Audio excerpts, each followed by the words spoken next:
Bitcoin continued its unabated rally on the third day of 2021.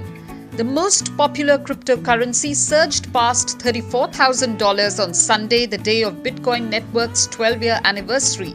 The development came within 24 hours of Bitcoin crossing the $30,000 milestone. Bitcoin's continuous surge during the past 3 days comes in the backdrop of a historic year when the digital currency gave more than 300% returns.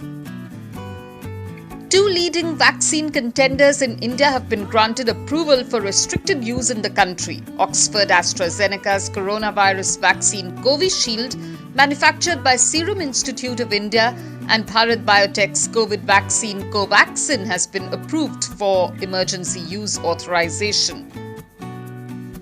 The head of India's premier medical research authority cited prospective effectiveness against the mutated UK strain of coronavirus as the reason behind granting emergency use authorization to Bharat Biotech's Covaxin.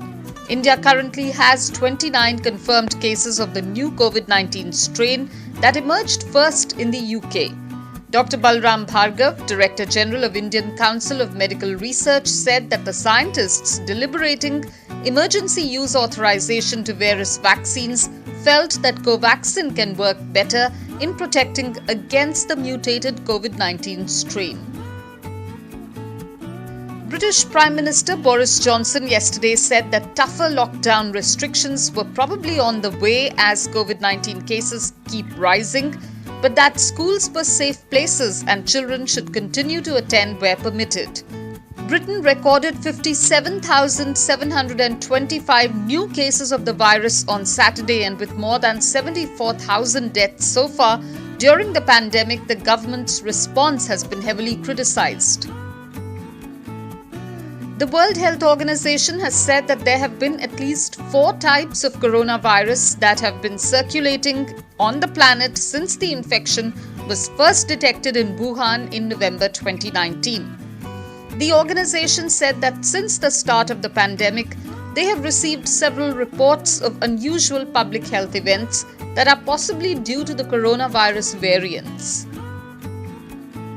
Tesla Inc. reported better than expected 2020 vehicle deliveries driven by a steady rise in electric vehicle adoption, but narrowly missed its ambitious full-year goal during a punishing year for the global auto industry.